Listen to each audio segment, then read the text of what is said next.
Welcome everyone. আজকে আমরা আলোচনা করব এসো কাসাবের চ্যাপ্টার 1 অর্থাৎ এলিমেন্টারি ম্যাটেরিয়াল সায়েন্স কনসেপ্ট। তো পার্ট 1-এ আমরা হচ্ছে bonding and types and solid এটা নিয়ে আলোচনা করব। এখানে আমরা প্রাইমারি বন্ডিং, সেকেন্ডারি বন্ডিং এবং আদার্স মিক্সড বন্ডিং এই এক্সেট্রা টপিকগুলো নিয়ে আলোচনা করব। তো পার্ট 1-এর আলোচনায় সবাইকে স্বাগতম।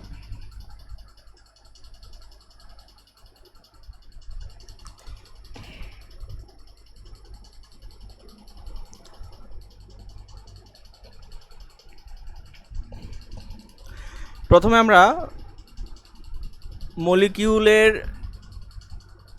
মলিকিউল এবং মলিকিউলের জেনারেল বন্ডিং প্রিন্সিপাল এটা নিয়ে আলোচনা করব। তো এখানে আমরা দুইটা চিত্র দেখতে পাচ্ছি। এখানে হচ্ছে দুইটা অ্যাটম হচ্ছে অসীম দূরত্বে আছে, আর এরা যখন কাছাকাছি এসে অণু গঠন করে তখন হচ্ছে তাদের মধ্যবর্তী দূরত্ব হচ্ছে r0। ঠিক আছে, এটা হচ্ছে সেপারেটেড অ্যাটমস আর এটা হচ্ছে মলিকিউল।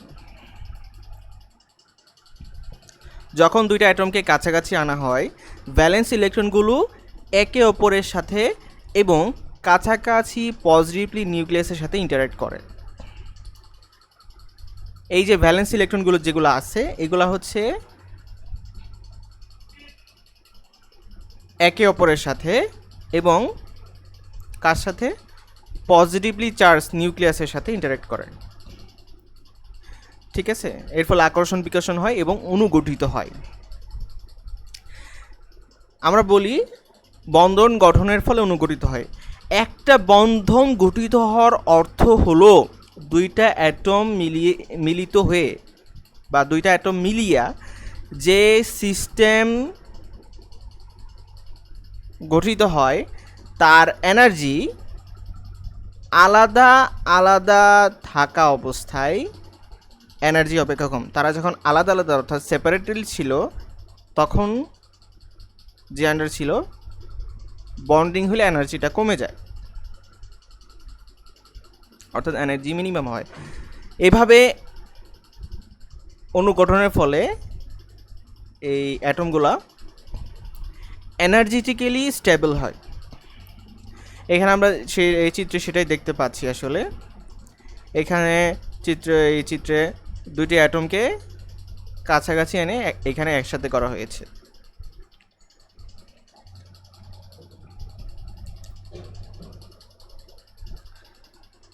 দুটো অ্যাটম কাছাকাছি আসার ফলে মিউচুয়াল ইলেকট্রোস্ট্যাটিক ইন্টারঅ্যাকশনের কারণে একে অপরকে কী করে? আকর্ষণ বা বিকর্ষণ করে।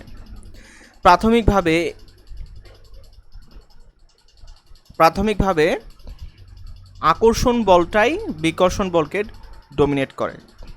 আমি ধরে নিলাম এফ এ হচ্ছে আমার এই যে এফ এ হচ্ছে অ্যাট্রাকটিভ ফোর্স বা আকর্ষণ বল, এফ আর হচ্ছে রিপালসিভ ফোর্স বা বিকর্ষণ বল। তো প্রাথমিকভাবে ইনিশিয়ালি কী হয়? আকর্ষণ বলটাই বেশি হয়। আমরা বলতে পারি যে লব্ধি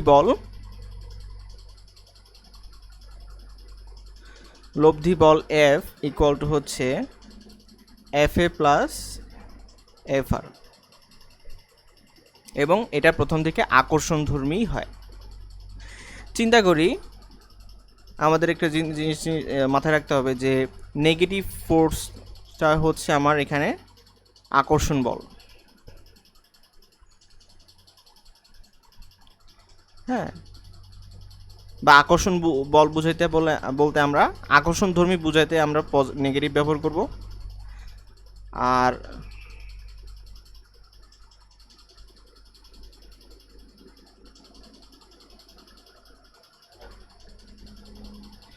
পজিটিভ দিয়ে আমরা হচ্ছে বিকর্ষণ বল বুঝাবো। তো এখানে সেটাই দেখতে পাচ্ছি। আসলে এটা হচ্ছে ফোর্স ভার্সেস ডিস্টেন্সের গ্রাফ। ঠিক আছে, ফোর্স ভার্সেস ডিস্টেন্সের গ্রাফ।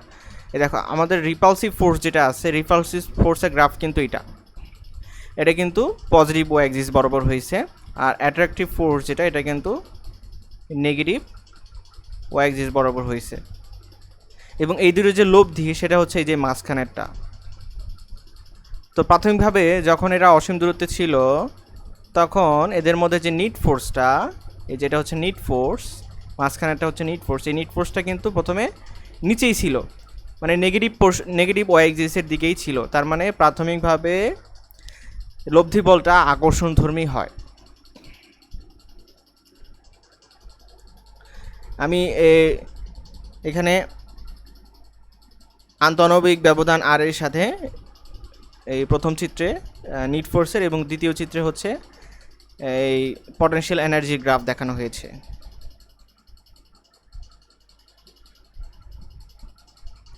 আমরা এইভাবে চিন্তা করব যে অণুগুলো অসীম থেকে কাছাকাছি আনা হয়েছে। তার মানে আমি চিন্তা করব যে এখানে আর ইকুয়াল টু ইনফিনিটি, তাই না? এখান থেকে সামনে আগাবো, ঠিক আছে, অর্থাৎ মূল বিন্দুর দিকে আঁকাবো। হ্যাঁ, আমাদের অ্যাপ্রোচটা হবে এরকম, আমাদের অ্যাপ্রোচটা হবে অসীম থেকে মূল বিন্দুর দিকে, অসীম থেকে মূল বিন্দুর দিকে। দেখতে পাচ্ছি অসীম থেকে মূল বিন্দু যাওয়ার সময়, মানে কাছাকাছি আসার সময়, অণুগুলোকে কাছাকাছি আনার সময় এই হচ্ছে আকর্ষণ বলের গ্রাফ, এই হচ্ছে বিকর্ষণ বলের গ্রাফ, আর এই হচ্ছে নিট ফোর্স। নিট ফোর্সটার প্রথমে আকর্ষণধর্মী ছিল, তারপরে আর নটে গিয়ে যাওয়ার পরে বিকর্ষণধর্মী, রাইট? আর এই হচ্ছে পটেনশিয়াল এনার্জির সাথে রেডিয়াসের ডিস্টেন্সের গ্রাফ। এখানে একটা জিনিস, সেটা হচ্ছে পটেনশিয়াল এনার্জির সাথে ফোর্সের সম্পর্ক কী। হ্যাঁ, আমরা জানি এগুলা আগে থেকে। আমরা এফএনকে লিখতে পারি d/dr, আর রেসপেক্টে আমি যদি ইকে ডেরাইভেটিভ করি তাহলে এফএন পাবো। তার মানে উল্টাভাবে বলতে গেলে দুইটা অ্যাটমের পটেনশিয়াল এনার্জি এর নিট ফোর্সকে ইন্টিগ্রেট করলে আমরা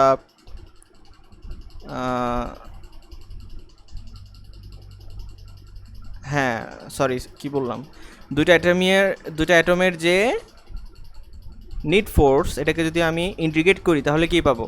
পটেনশিয়াল এনার্জি পাবো। দূরত্বের সাথে এফ এ অর্থাৎ আকর্ষণধর্মী এবং এফ আর অর্থাৎ বিকর্ষণধর্মী বলের মান,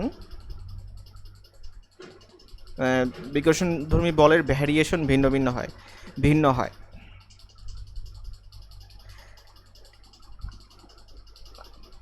এই যে এফ এটা আছে, এটা হচ্ছে আকর্ষণধর্মী force F A, attractive force F A, এটা ধীরে ধীরে ভ্যারি করে, যেখানে এফ আর অর্থাৎ রিপালসিভ ফোর্স এটা খুব দ্রুত বা স্ট্রংলি ভ্যারি করে।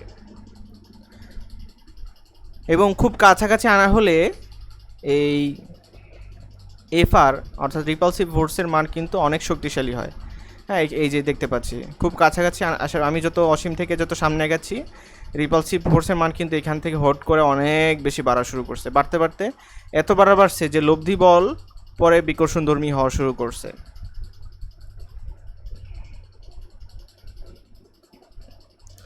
যখন অ্যাটমগুলোকে এতটাই কাছাকাছি আনা হয় যে ইন্ডিভিজুয়াল ইলেকট্রন শেল একে অপরকে ওভারল্যাপ করে, তখন একটা শক্তিশালী ইলেকট্রন বিকর্ষণ বল ক্রিয়া করে এবং তখন এফ আর ডমিনেট করে।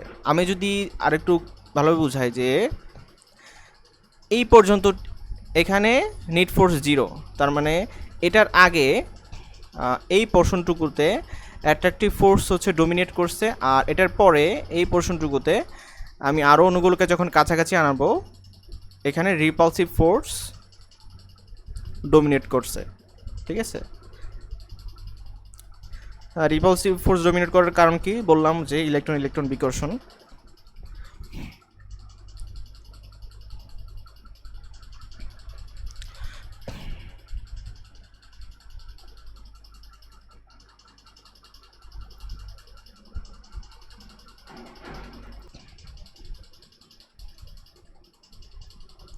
আচ্ছা, তো এই বিন্দুতে চিন্তা করি, এখানে কিন্তু আকর্ষণ বল আর বিকর্ষণ বলের লব্ধি কত? 0, মানে এখানে নিট ফোর্স হচ্ছে 0, এখন কিন্তু সাম্য অবস্থায় আছে। এই যে এটা হচ্ছে সাম্য অবস্থা, এই সাম্য অবস্থায় অ্যাটম বা পরমাণুগুলোর মধ্যবর্তী দূরত্ব কত হয়? Are not.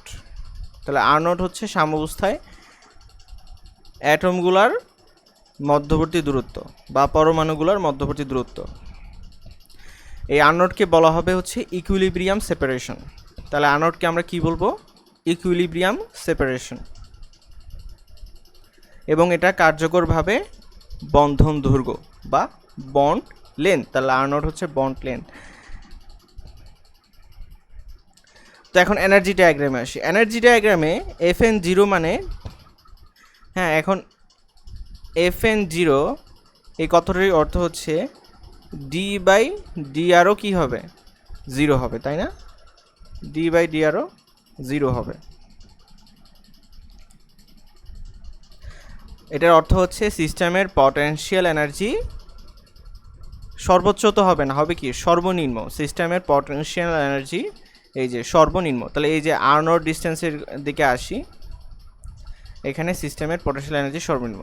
এখানে একটা কথা বলে রাখি যে, সরি, এটা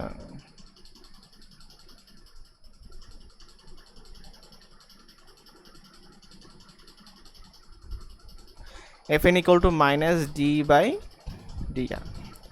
ঠিক একইভাবে এই রিপালসিভ ফোর্সের, সরি, আমি যেটা বলতেছিলাম পটেনশিয়াল এনার্জির কথা বলতেছিলাম। তো সাম্যাবস্থায় পটেনশিয়াল এনার্জিটা কি হবে? সর্বনিম্ন হবে। এটা মিনিমাম হবে।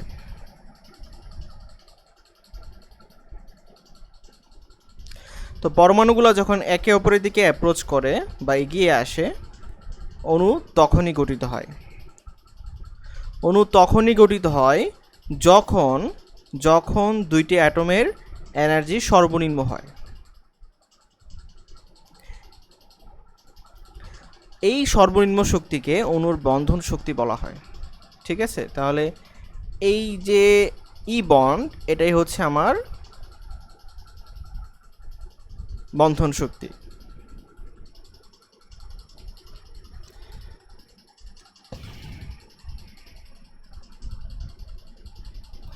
তাহলে আমরা ফিগার, এই 2 নম্বর ফিগারে যেটা দেখতে পাচ্ছি, এখানে ই বন্ড হচ্ছে দুইটি অ্যাটমকে আলাদা করতে প্রয়োজনীয় শক্তি।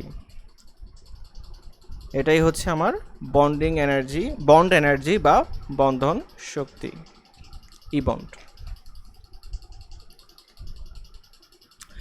যদিও আমরা এখানে দুইটা পরমাণু বিবেচনা করেছি, এটা অনেকগুলো পরমাণুর বন্ডিংয়ের ক্ষেত্রেও প্রযোজ্য।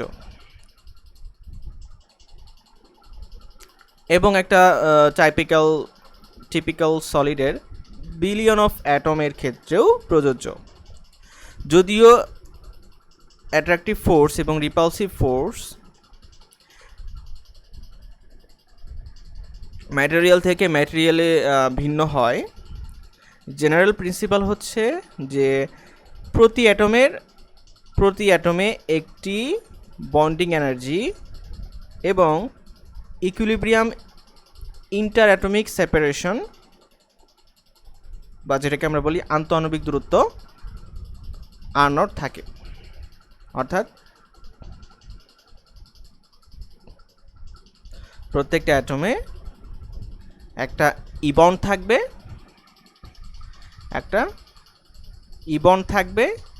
আর একটা কি থাকবে? আর নট থাকবে।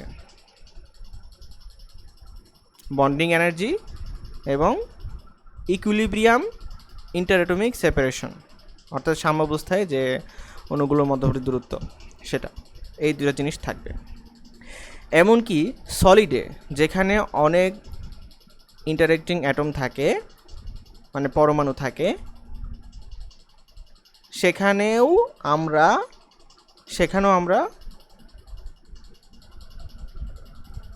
অ্যাটম প্রতি, পার অ্যাটম মানে কি, অ্যাটম প্রতি একটি জেনারেল পটেনশিয়াল এনার্জি কার্ভ খুঁজে পেতে পারি। ঠিক আছে? অর্থাৎ এই চিত্রের মতো পার অ্যাটমে একটা এনার্জি গ্রাফ পাওয়া যাবে সলিডের ক্ষেত্রে।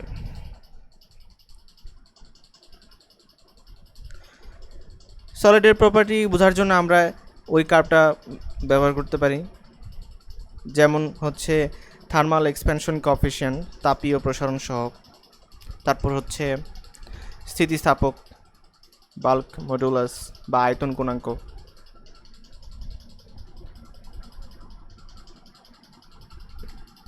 এগুলো হচ্ছে সলিডের বিভিন্ন প্রপার্টি। তো এই প্রপার্টিগুলো কীরকম হবে সেটা বোঝার জন্য আমরা এই পটেনশিয়াল এনার্জি ভার্সেস আর এর গ্রাফটা ব্যাখ্যা এর সাহায্যে ব্যাখ্যা করতে পারি, বা এই গ্রাফের সহায়তা নিয়ে ব্যাখ্যা করতে পারি।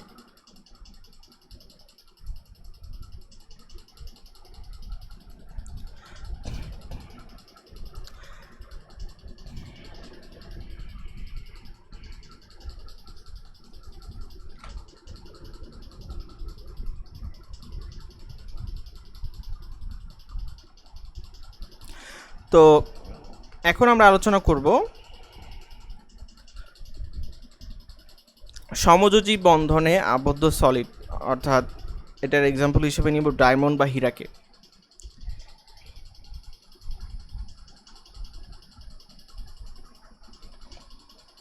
সমযোজী বন্ধনে আবদ্ধ সলিড বা কঠিন পদার্থ, এক্সাম্পল হিসেবে নিব হচ্ছে ডায়মন্ডকে, DIAMOND, ডায়মন্ড বা হীরা। দুইটা অ্যাটম তাদের যোজ্যতা স্তরের ইলেকট্রন শেয়ারের মাধ্যমে এবং কম্বিনেশনের ওভারঅল পটেনশিয়াল এনার্জি হ্রাসের মাধ্যমে বন্ধন গঠন করতে পারে।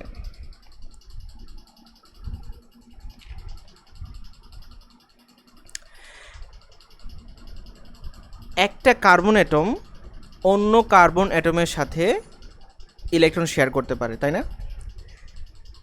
এভাবে সমযোজী বন্ধনে আবদ্ধ একটা ত্রিমাত্রিক স্ট্রাকচার গঠিত হয়। এটাই হলো আমাদের ডায়মন্ডের ক্রিস্টাল। আমি যদি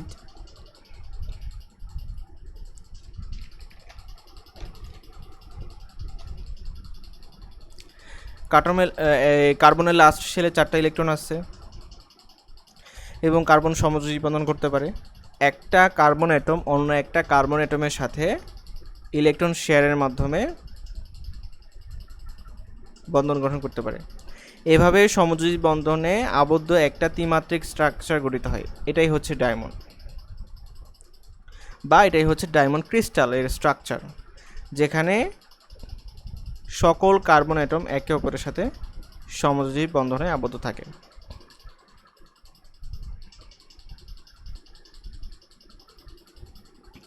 চিত্রে আমরা সেটাই দেখতে পাচ্ছি যে the diamond crystal is a covalently bonded network of carbon atoms. Each carbon atom is bonded covalently to 4 neighbor, forming a regular 3-dimensional pattern of atom that constitutes the diamond crystal.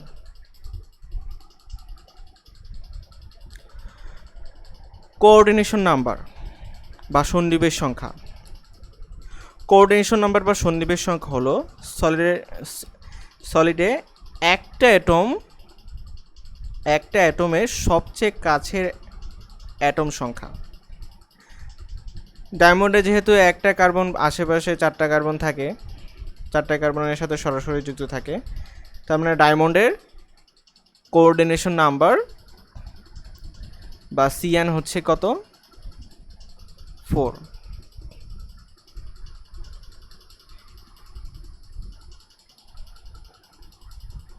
ডায়মন্ডের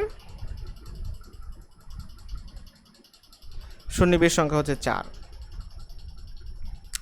শেয়ারকৃত ইলেকট্রনগুলোর মধ্যে শক্তিশালী কুলম্বিক অ্যাট্রাকশনের কারণে সমযোজী বন্ধন শক্তি অন্য সকল বন্ধন অপেক্ষা বেশি হয়। এজন্য ডায়মন্ডের গলনাঙ্ক সবচেয়ে বেশি হয়, অত্যন্ত শক্ত সলিড হয়।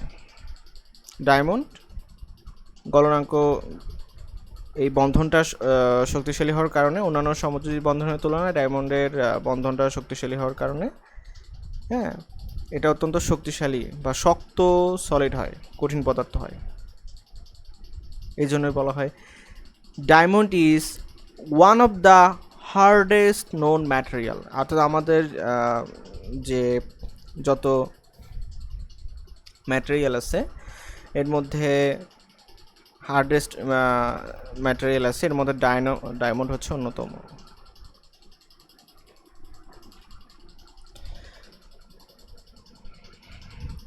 সমযোজী বন্ধনে আবদ্ধ সলিডগুলো প্রায় সকল প্রকার দ্রাবকে অদ্রবণীয় হয়। সমযোজী বন্ধনের ডাইরেকশনাল নেচার এবং স্ট্রেংথের কারণে এরা নমনীয় হয়। নমনীয় মানে হচ্ছে নন ডাকটিভ।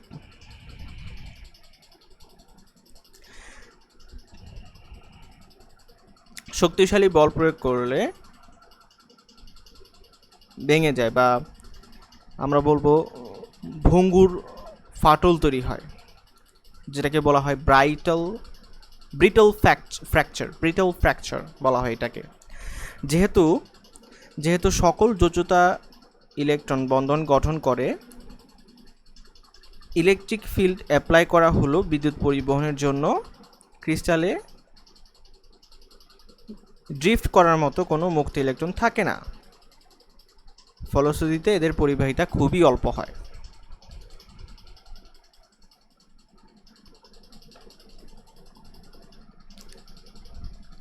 তো এই ছিল আমাদের সমযোজী বন্ধন নিয়ে আলোচনা।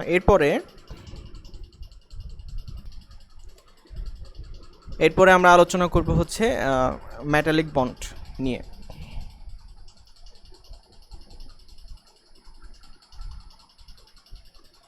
মেটালিক বন্ডিং, তো মেটালিক বন্ডন হিসেবে আমরা বেছে নিয়েছি হচ্ছে কপারকে।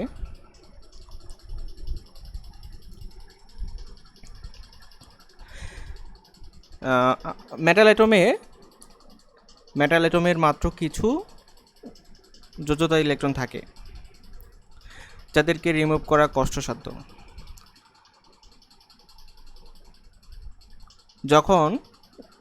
যখন সলিড গঠনের জন্য অণুগুলো মেটাল অ্যাটমকে একসাথে আনা হয়, ওই যোজ্যতা ইলেকট্রনগুলা ইন্ডিভিজুয়াল অ্যাটম থেকে বিচ্ছিন্ন হয়ে যায় এবং সামগ্রিকভাবে সকল আয়ন দ্বারা শেয়ার হয়। আমরা এটা ছোট ক্লাসেও পড়ে এসেছি। যখন মেটালের অণুগুলো কাছাকাছি আসে তখন নিউক্লিয়াস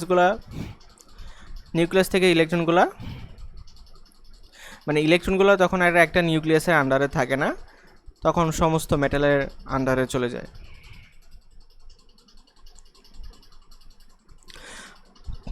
এই জন্য এটাই বলছে যে চিত্রে আমরা এটা দেখতে পাচ্ছি। ফলে কি হয়, ভ্যালেন্স ইলেকট্রনগুলো ডিলোকালাইজড হয়ে যায় এবং একটা ইলেকট্রনের ক্লাউড তৈরি হয়।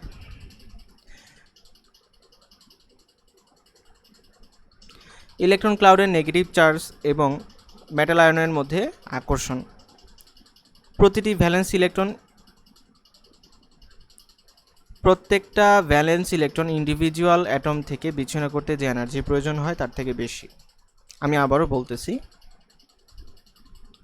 ইলেকট্রন ক্লাউডের নেগেটিভ চার্জ এবং মেটাল আয়নের মধ্যে যে আকর্ষণ আছে, এটা প্রতিটি ভ্যালেন্স ইলেকট্রন ইন্ডিভিজুয়াল অ্যাটম থেকে বিচ্ছিন্ন করতে যে এনার্জি প্রয়োজন হয় তার থেকে বেশি।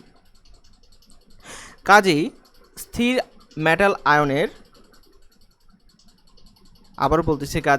মেটাল আয়ন এবং মুক্ত ইলেকট্রনের মধ্যে আকর্ষণের কারণে মেটালিক বন্ড গঠিত হয়। তাহলে আমরা বুঝতে পারলাম মেটালিক বন্ড কেন গঠিত হয়। স্থির মেটাল আয়ন এবং মুক্ত ইলেকট্রনের মধ্যে আকর্ষণের কারণেই মেটালিক বন্ড গঠিত হয়।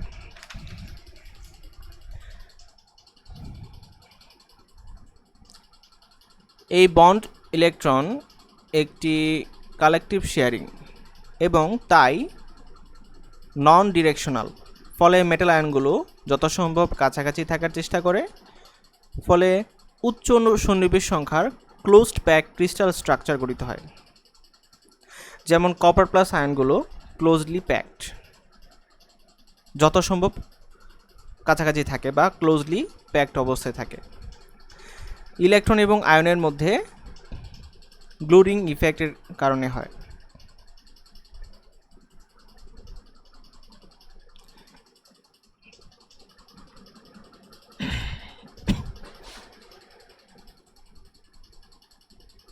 এটাকে বলা হয় গ্লুইং ইফেক্ট, ঠিক আছে। ফলশ্রুতিতে কি হয়, ফলে ফেস সেন্ট্রেড কিউবিক ক্রিস্টাল গঠিত হয়, অর্থাৎ যেটাকে আমরা বলি FFC।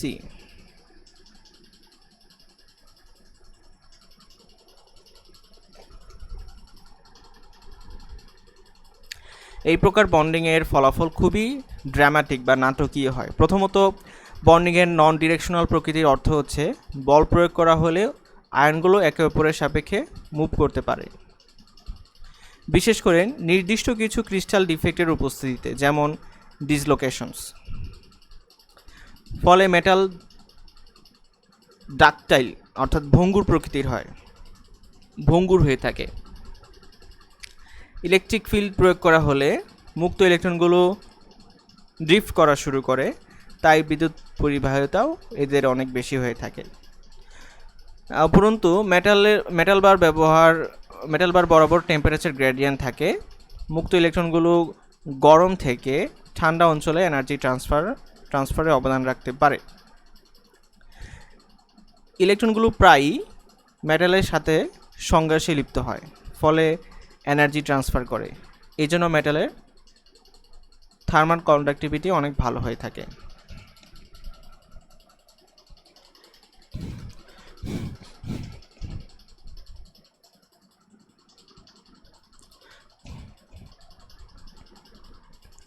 তো আমরা সমযোজী বন্ধন পড়লাম, মেটালিক বন্ধন পড়লাম। এখন আমরা পড়ব হচ্ছে আয়নিক্যালি বন্ডেড সলিড। উদাহরণ হিসেবে আমরা নিব লবণ, সোডিয়াম ক্লোরাইড লবণ।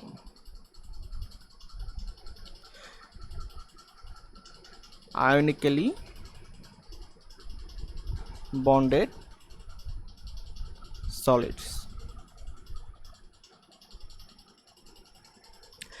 সোডিয়াম ক্লোরাইড হচ্ছে আয়নিক বন্ধনের উৎকৃষ্ট উদাহরণ।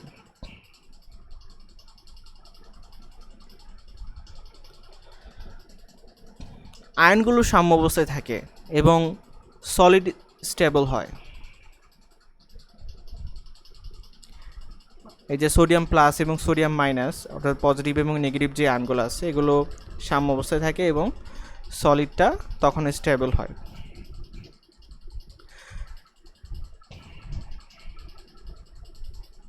তো আমরা আগেও দেখে আসছি যে যখন এই পটেনশিয়াল এনার্জি যখন সর্বনিম্ন হয় তখনই সলিডটা স্টেবল হয়।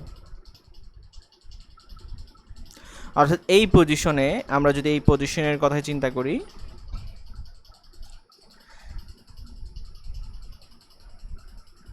এখানে d/dr = হচ্ছে 0, অর্থাৎ এখানে পটেনশিয়াল এনার্জি হচ্ছে আয়ন পেয়ারের পটেনশিয়াল এনার্জি মিনিমাম। হ্যাঁ, চিত্রে এটাই দেখানো হয়েছে। এবং তখন যে ইন্টারঅ্যাটমিক রেডিয়াস ইকুইলিব্রিয়াম অবস্থায় 0.28 ন্যানোমিটার।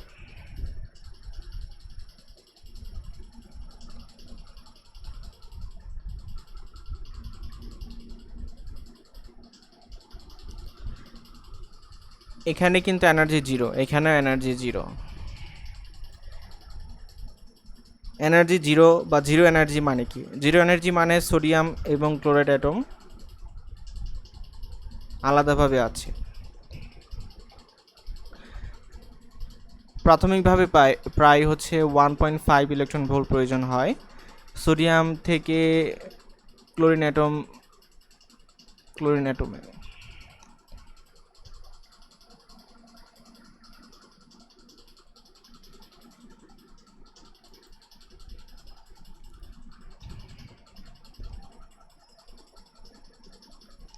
আমরা যদি খেয়াল করি চিত্রে, এই যে এখানে এই পজিশনে কিন্তু এদের মধ্যে সেপারেশন অসীম ছিল। হ্যাঁ, তো অসীম থেকে যখন তারা এখানে আসছে, পটেনশিয়াল এনার্জি যখন 0,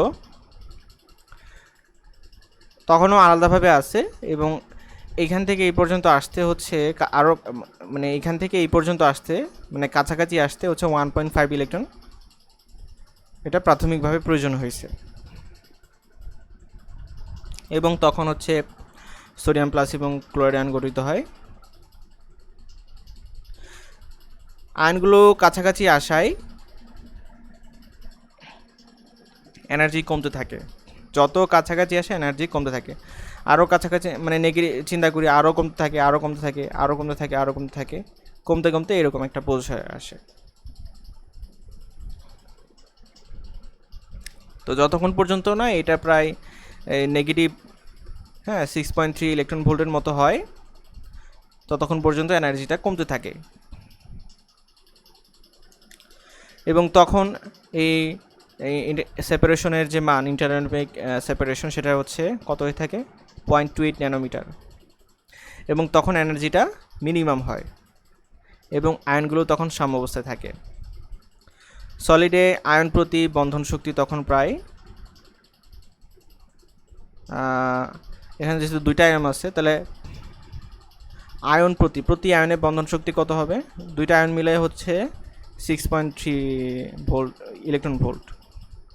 তাহলে আয়ন যেহেতু দুইটা, তাহলে আয়ন প্রতি বন্ধন শক্তি হচ্ছে 3.15 ইলেকট্রন ভোল্ট। তাহলে সোডিয়াম ক্লোরাইডের আয়ন প্রতি বন্ধন শক্তি হচ্ছে, প্রতি আয়নের বন্ধন শক্তি হচ্ছে 3.15 electron volt. Atomic cohesive energy, solid sodium chloride থেকে সোডিয়াম এবং ক্লোরাইড আলাদা করতে যে এনার্জি প্রয়োজন হয় তাকে বলা হয় অ্যাটমিক কোহেসিভ এনার্জি। হ্যাঁ, তার মানে এই যে 3.15 ইলেকট্রন ভোল্ট পার অ্যাটম, এটাই হচ্ছে সোডিয়াম ক্লোরাইডের ক্ষেত্রে atomic cohesive energy.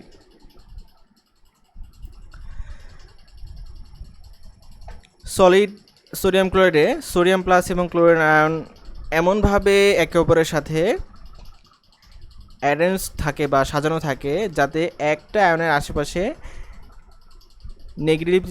Negatively charged আয়নগুলো থাকে, এবং যাতে করে পটেনশিয়াল এনার্জি সর্বনিম্ন হয়।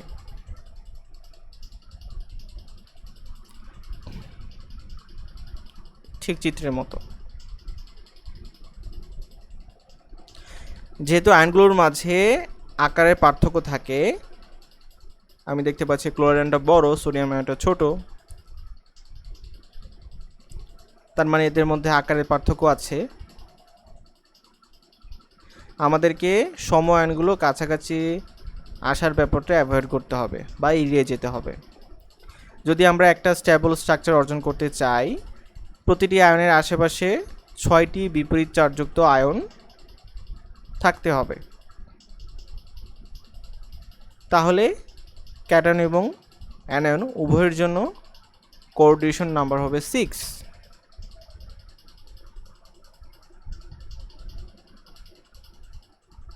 আমরা এই চিত্রে দেখতে পাচ্ছি যে একটা সোডিয়ামের আশেপাশে 6টা ক্লোরাইড থাকে স্ট্রাকচারে। ওকে,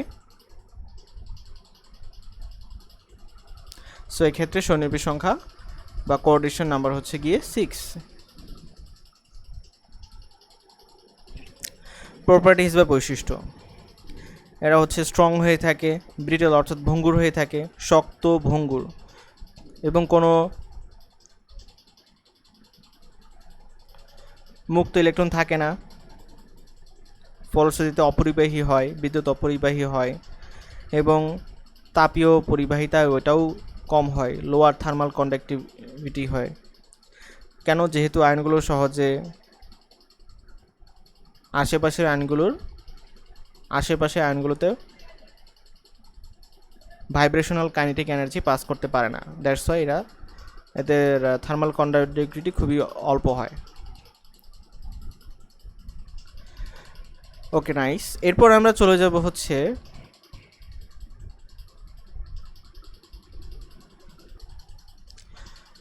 সরি, এখানে আরও কিছু একটা জিনিস বাকি আছে, সেটা হচ্ছে আয়নিক বন্ডিং এবং lattice energy. Ionic bonding and lattice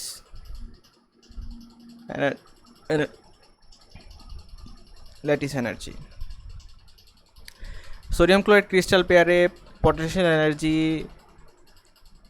আন্তঃআণবিক দূরত্ব আর এর উপর নির্ভর করে। আমি বলতে পারি ER potential energy are equal to minus E square m 4 pi epsilon naught into R plus b to the power b by r to the power m। এখানে এই যে আমরা প্রথম যে পার্টটুকু আছে, প্রথম যে টার্মটা আছে, এটা হচ্ছে আকর্ষণধর্মী বা অ্যাট্রাকটিভ হয়, এবং দ্বিতীয় যে টার্মটা আছে এটা রিপালসিভ পটেনশিয়াল এনার্জি। প্রথম টার্মটা হচ্ছে অ্যাট্রাকটিভ পটেনশিয়াল এনার্জি, আর দ্বিতীয় টার্মটা হচ্ছে রিপালসিভ পটেনশিয়াল এনার্জি। যেহেতু এটা মাইনাস, তার মানে এটা অ্যাট্রাকটিভ।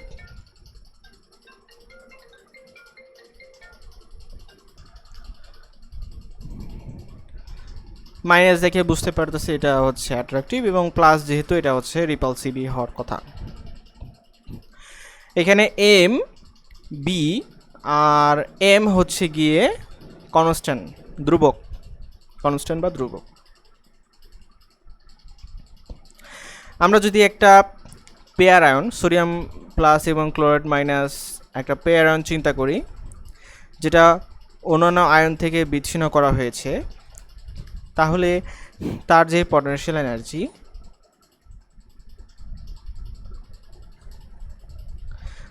সেখানে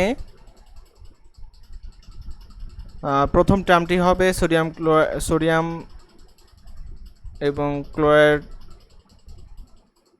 আয়ন পেয়ারের একটা সিম্পল কুলম্বিক ইন্টারঅ্যাকশন এনার্জি,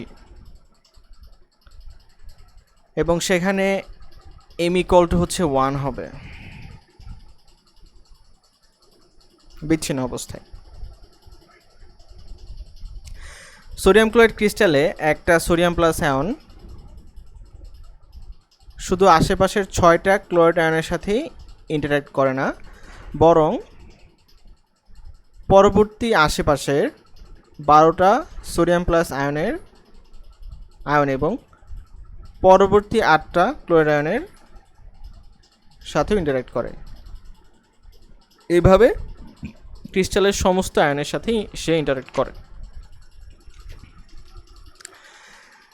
তাই টোটাল বা কার্যকর পটেনশিয়াল এনার্জি এর একটা ফ্যাক্টর m থাকবে, অর্থাৎ বিচ্ছিন্ন অবস্থায় m ইকুয়াল টু 1 হলো, ক্রিস্টালে কিন্তু m এর মান 1 না।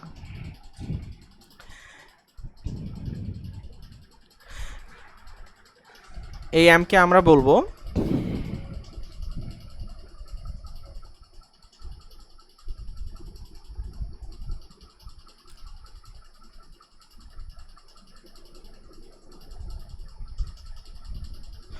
মডুলাং কনস্ট্যান্ট, যা ওই সকল বিভিন্ন কুলম্বিক ইন্টারঅ্যাকশনকে বিবেচনায় নেয়।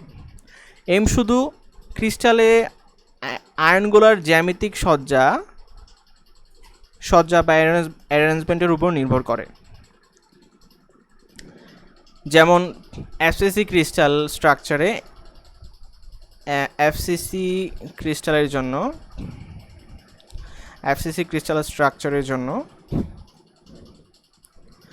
m এর মান হচ্ছে 1.748। হ্যাঁ, mটা হচ্ছে জ্যামিতিক আয়নগুলোর জ্যামিতিক সজ্জার উপর ডিপেন্ড করে। সোডিয়াম প্লাস এবং ক্লোরাইড মাইনাস যে আয়ন পেয়ার আছে বা আয়ন জোড় আছে, এই আয়ন জোড়ের একটা বিকর্ষণধর্মী পটেনশিয়াল এনার্জি আছে, যা আয়নের ইলেকট্রনপূর্ণ উপশক্তি স্তরের ইলেকট্রনগুলোর মধ্যে বিকর্ষণের কারণে হয়ে থাকে। দূরত্বের সাথে এই রিপালসিভ পটেনশিয়াল এনার্জি দ্রুত হ্রাস পায় এবং b/r⁴m আকারে এটাকে প্রকাশ করা যায় শর্ট রেঞ্জ পটেনশিয়াল এনার্জি। এটাই হচ্ছে এই যে সেকেন্ড টার্মটা।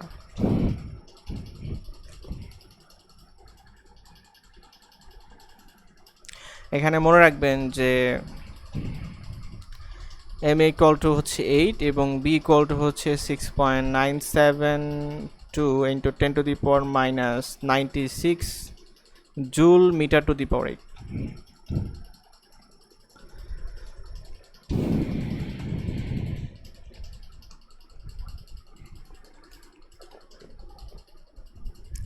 তো এই ছিল আমাদের প্রাইমারি বন্ডিংয়ে আমরা হচ্ছে কী নিয়ে আলোচনা করলাম, সমযোজী বন্ধন বা কোভ্যালেন্ট বন্ড, তারপর হচ্ছে আয়নিক বন্ধন, তারপর হচ্ছে মেটালিক বন্ড বা ধাতব বন্ধন।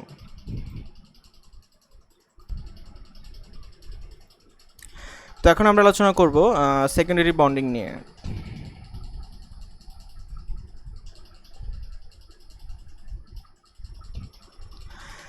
সমযোজী আয়নিক এবং ধাতব বন্ধনগুলা প্রাইমারি বন্ধন নামে পরিচিত। নিষ্ক্রিয় মৌলগুলা শক্তিস্তরপূর্ণ, তাই মনে হইতে পারে যে এদের মধ্যে এরকম কোনো বন্ধন বিদ্যমান থাকে না, যেহেতু তারা ইলেকট্রন দান বা গ্রহণ বা শেয়ার করতে পারে না। যাই হোক, অতি নিম্ন তাপমাত্রা -189 ডিগ্রি সেন্টিগ্রেডে আর্গন গ্যাস কঠিন অবস্থা প্রাপ্ত হয়। এর মানে হলো ওই অবস্থায় আর্গন পরমাণুগুলোর মধ্যে অবশ্যই কোনো না কোনো বন্ধন বিদ্যমান আছে। এই বন্ধন শক্তিশালী নাও হতে পারে,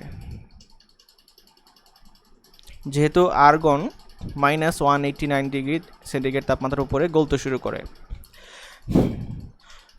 যদিও প্রতিটি পানির অণু H2O ওভারঅল নিরপেক্ষ, তা সত্ত্বেও এরা একে অপরকে আকর্ষণ করে, ফলে 100 ডিগ্রি সেন্টিগ্রেড তাপমাত্রার নিচে পানি তরল অবস্থা প্রাপ্ত হয় এবং 0 ডিগ্রি সেন্টিগ্রেড তাপমাত্রার নিচে পানি কঠিন অবস্থা প্রাপ্ত হয়। সকল পরমাণু এবং অণুর মধ্যে এক প্রকার দুর্বল প্রকৃতির বন্ধন বিদ্যমান থাকে, যেটাকে আমরা বলি ভ্যান ডার ওয়ালস লন্ডন বল।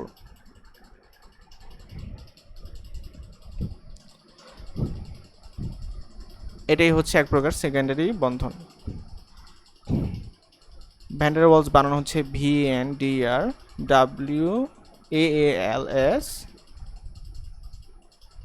লন্ডন বল। এটি একটা পরমাণুর ইলেকট্রন ডিস্ট্রিবিউশন এবং অপর একটি পরমাণুর ধনাত্মক চার্জের মধ্যে স্থির বৈদ্যুতিক আকর্ষণের কারণে হয়ে থাকে। অনেক অণুতে ধনাত্মক এবং ঋণাত্মক চার্জ ঘনত্ব মিলিত বা কোইনসাইড হয় না।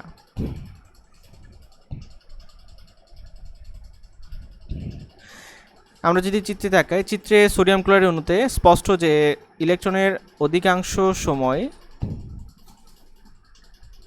ক্লোরিন মলিকুলের চারদিকে ব্যয় করে। যেহেতু এটার আকার বড়, তাই হাইড্রোজেন পরমাণুর ধনাত্মক নিউক্লিয়াস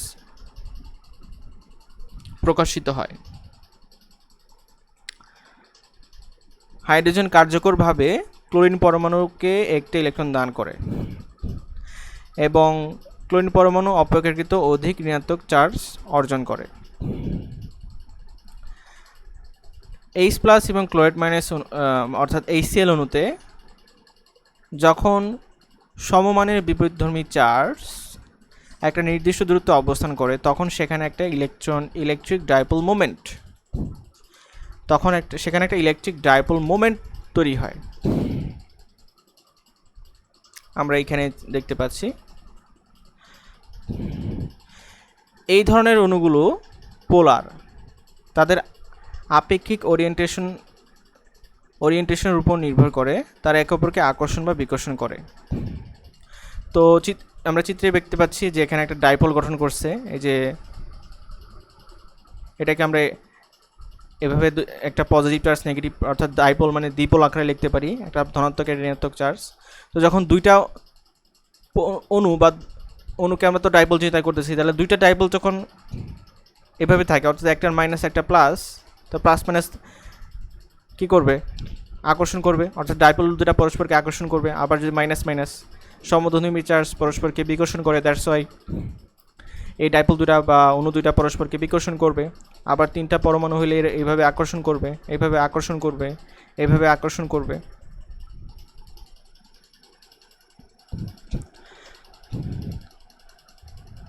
ডাইপোলার অণুগুলো অবশ্যই কী হবে, পোলার।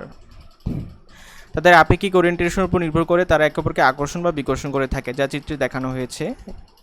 নেট ফোর্সের মান স্থির বৈদ্যুতিক আকর্ষণধর্মী হয়ে থাকে, তবে এর মান দূরত্ব আর এর উপর নির্ভর করে না। আমরা যে বলি যে আকর্ষণ বা বিকর্ষণের বল, কুলম্বের ফোর্সে যে এরকম বিকর্ষণ বলের মান বা আকর্ষণ বলের মান দূরত্বের বর্গের ব্যস্তানুপাতিক, এখানে সেটা হয় না। যেহেতু এ ও বি চার্জের মধ্যে আকর্ষণ বা বিকর্ষণ বল উভয় প্রকার বল আছে এবং নেট ফোর্স দুর্বলভাবে আকর্ষণধর্মী হয়ে থাকে, এজন্য প্রকৃতপক্ষে নেট ফোর্স 1/r⁴ এর উপর নির্ভর করে, অর্থাৎ দূরত্বের বর্গের চতুর্ঘাতের সমানুপাতিক।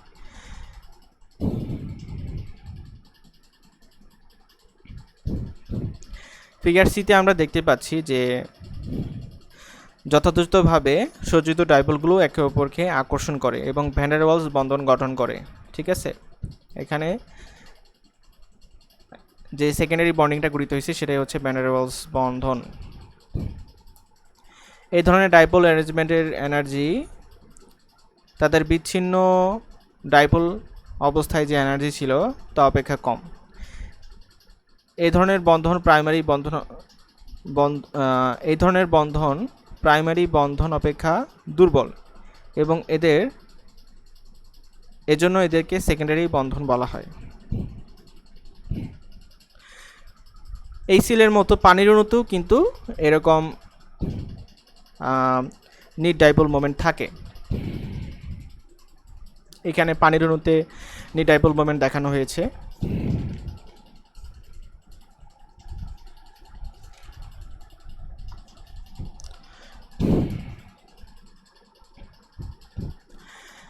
একটা অণু ধনাত্মক চার্জ অপর ঋণাত্মক চার্জের সাথে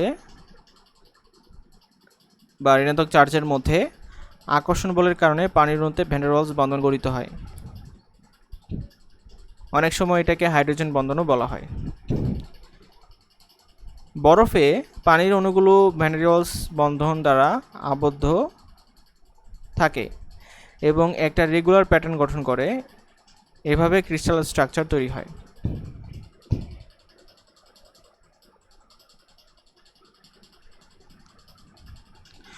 আচ্ছা, নিরপেক্ষ পরমাণু এবং নন পোলার বা অপোলার অণুর মধ্যেও ভ্যান ডের ওয়ালস আকর্ষণ বন্ধন গঠিত হয়। নিম্ন তাপমাত্রায় নিয়ন অণুগুলোর মধ্যে বন্ধন বিবেচনা করা যাক। প্রতিটি পরমাণুর ইলেকট্রন দ্বারা পূর্ণ শক্তিস্তর আছে। ইন্ডিভিজুয়াল ইলেকট্রনগুলো বিভিন্ন মোশন বা গতির কারণে পরমাণু নিউক্লিয়াস থেকে ভরকেন্দ্র থেকে বিচ্যুত হয় বা ডিসপ্লেসড হয়। প্রকৃতপক্ষে সকল ইলেকট্রনের ভরকেন্দ্র সময়ের সাথে ফ্লাকচুয়েট করে বা ওঠানামা করে।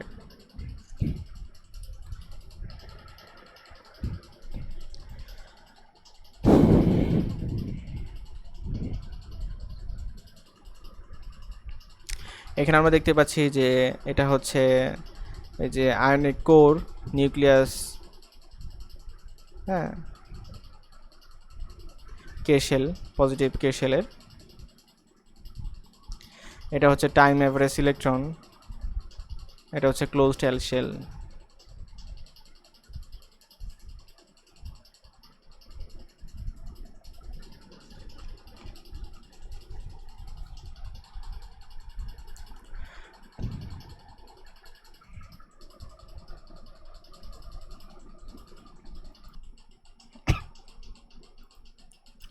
ফলস্বরূপ কি হয়? ফলস্বরূপ ইলেকট্রন চার্জ ডিস্ট্রিবিউশন নিউক্লিয়াসের আশেপাশে স্থির হয় না বা স্ট্যাটিক হয় না, কিন্তু অপ্রতিসমভাবে ফ্লাকচুয়েট করে, ফলে ইনস্ট্যান্টেনিয়াস ডাইপোল মোমেন্ট তৈরি হয়। যখন দুইটা নিয়ন পরমাণু একে অপরের কাছাকাছি আসে, প্রতিনিয়ত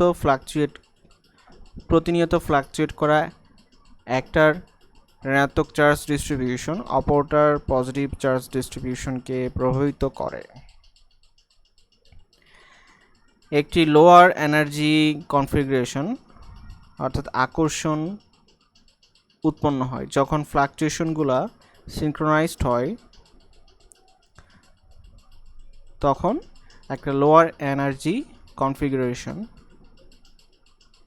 উৎপন্ন হয়, যাতে করে এখানে আমরা দেখতে পাচ্ছি এই এ আর এই হচ্ছে বি, যাতে করে এ এর নেগেটিভ চার্জ ডিস্ট্রিবিউশন বি এর নিউক্লিয়াসের কাছাকাছি আসে। যখন বি এর নেগেটিভ চার্জ ডিস্ট্রিবিউশন ওই মুহূর্তে এর নেগেটিভ চার্জ ডিস্ট্রিবিউশন অপেক্ষা দূরে থাকে, তখন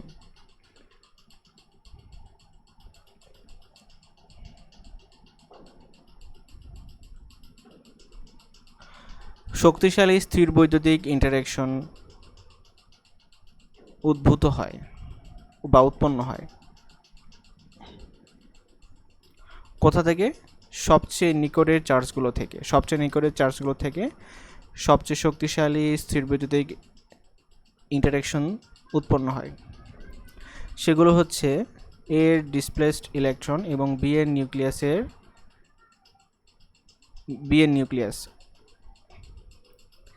এর মানে দুইটা অ্যাটমের মধ্যে একটা নিট আকর্ষণ বল থাকবে, ফলে নিট এনার্জি সর্বনিম্ন হবে। এভাবে বন্ধন গঠিত হয়। দুটি পরমাণুর মধ্যে এই ধরনের আকর্ষণ নিউক্লিয়াই এর আশেপাশে ইলেকট্রনের গতির ইনডিউস সিনক্রোনাইজেশনের কারণে হয়ে থাকে। এটাকে ইনডিউস ডাইপোল ইন্টারঅ্যাকশন বলা হয়। এই চিত্রে আমরা দেখতে পাচ্ছি induced interaction and the resulting van der Waals force. একটা পার্মানেন্ট ডাইপোল ইন্টারঅ্যাকশন অপেক্ষা দুর্বল এবং মানে এই যে ভ্যান ডার ওয়ালস যে ইয়াটা আছে, এটা পার্মানেন্ট ডাইপোল ইন্টারঅ্যাকশন অপেক্ষা দুর্বল এবং কমপক্ষে ম্যাগনিটিউড অর্থাৎ মানের একটা ক্রম প্রাইমারি বন্ডিং অপেক্ষা কম। এই কারণে নিষ্ক্রিয় গ্যাস নিয়ন এবং আর্গন 25 কেলভিন অর্থাৎ -248 ডিগ্রি সেন্টিগ্রেড এবং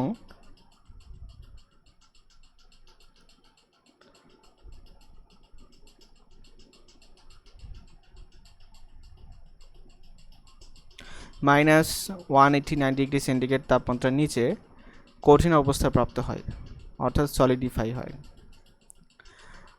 অপোলার বা নন পোলার অণু যেমন হাইড্রোজেন, আয়োডিন, মিথেন ইত্যাদির মধ্যেও ইনডিউসড ডাইপোল ইন্টারঅ্যাকশন হয়।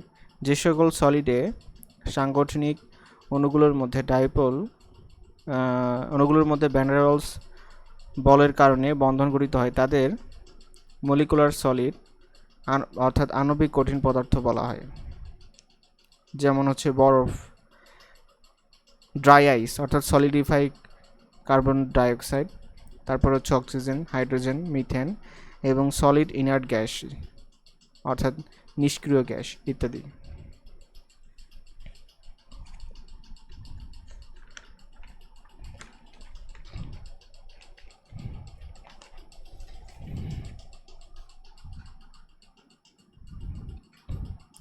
পলিমারে কার্বন চেইন এই ভ্যান ডার ওয়ালস বন্ধনের কারণে হয়ে থাকে। যদিও কার্বন কার্বন বন্ধন সমযোজী বন্ধন, দুটি কার্বন চেইনের মধ্যে যে ইন্টারঅ্যাকশন হয় এটা ভ্যান ডার ওয়ালস বল থেকে আসে এবং ইন্টারঅ্যাকশন বন্ধন সেকেন্ডারি প্রকৃতির হয়ে থাকে। এগুলো দুর্বল বন্ধন, সহজেই ভেঙে ফেলা যায় বা সহজেই ভেঙে যায়। এই জন্য পলিমারের ইলাস্টিক মডিউলি এবং গলনাঙ্ক ধাতব অর্থাৎ মেটালস এবং সিরামিক্স অপেক্ষা কম।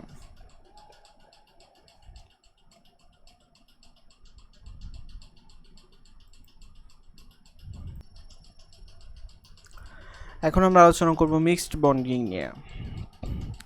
ইলেকট্রন শেয়ারের অসমতার কারণে সমযোজী বন্ধনের আয়নিক বৈশিষ্ট্য উৎপন্ন হয় বা আয়নিক বৈশিষ্ট্য থাকে, এদের পোলার বন্ধন বলা হয়। অনেক গুরুত্বপূর্ণ সেমিকন্ডাক্টর ম্যাটেরিয়াল যেমন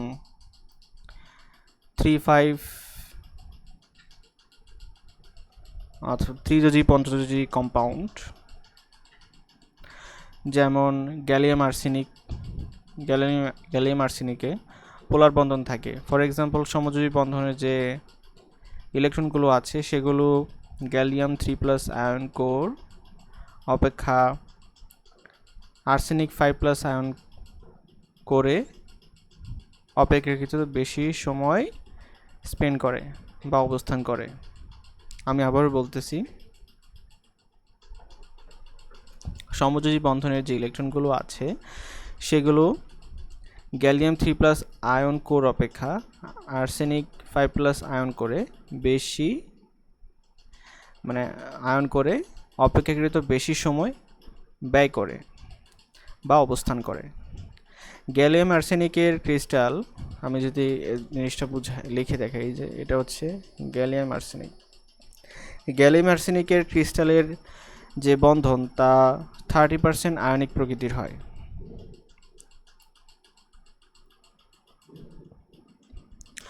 এখানে আমি যদি বলি যে ইলেকট্রোনেগেটিভিটি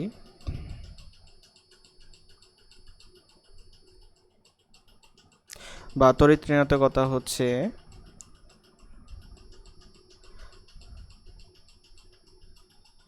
তড়িৎ ঋণতার পার্থক্য ইকুয়ালটা হচ্ছে আর্সেনিক এর তড়িৎ ঋণতা আর হচ্ছে গ্যালিয়ামের তড়িৎ ঋণতা 2.18 মাইনাস 1.8 কত হয় 0.37। তড়িৎ ঋণতার পার্থক্য হচ্ছে 0.37। জিঙ্ক সেলেনিয়াম ক্রিস্টাল হচ্ছে একটা গুরুত্বপূর্ণ দ্বিযোজী ষষ্ঠযোজী কম্পাউন্ড সেমিকন্ডাক্টর জিঙ্ক সেলেনিয়াম। এই যে জিঙ্ক সেলেনিয়াম বন্ড, এটার 63% হচ্ছে আয়নিক প্রকৃতির, এবং এখানে যদি আমি ওই ইলেকট্রোনেগেটিভিটি বের করতে চাই,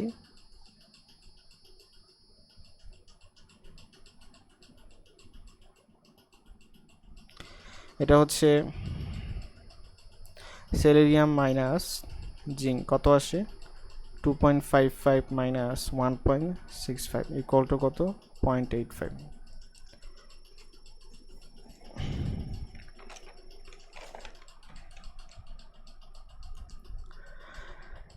সিরামিক যোগে ধাতব এবং অধাতব মৌল থাকে।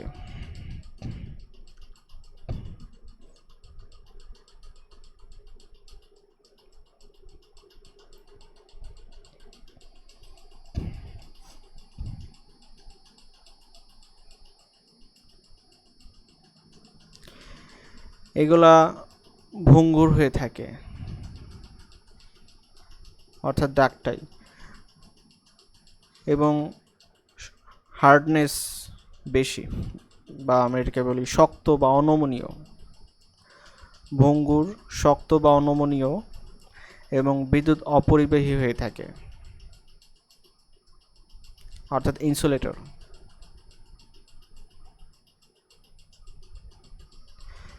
তারপরে এরা আয়নিক সমযোজী বা মিশ্র প্রকৃতির বন্ধন গঠন করতে পারে।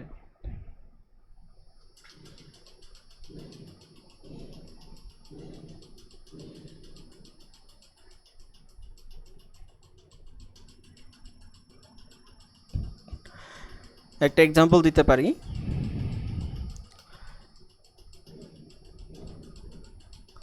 Silicon nitrite.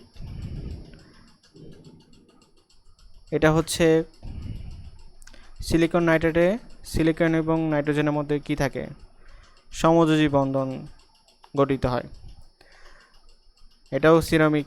আবার ম্যাগনেসিয়াম অক্সাইড, এটাও সিরামিক বা এটা ম্যাগনেসিয়া। এখানে হয় হচ্ছে আয়নিক বন্ধন। আবার Al2O3 অ্যালুমিনা, এখানে হয় হচ্ছে মিশ্র বন্ধন, তার মানে সিরামিকে, এগুলো তো সবই সিরামিকের গাঠনিক উপাদান। তো সিরামিকে আয়নিক সমাজে মিশ্র সব প্রকার বন্ধনই থাকে, হতে পারে। সকলেই ভঙ্গুর, এই তিনটাই ভঙ্গুর এবং উচ্চ গলনাঙ্ক বিশিষ্ট এবং বিদ্যুৎ অপরিবাহী, বিদ্যুৎ পরিবহন করে না।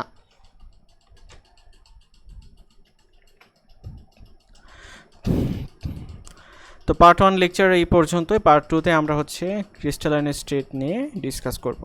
ধন্যবাদ সবাইকে। That's all for today.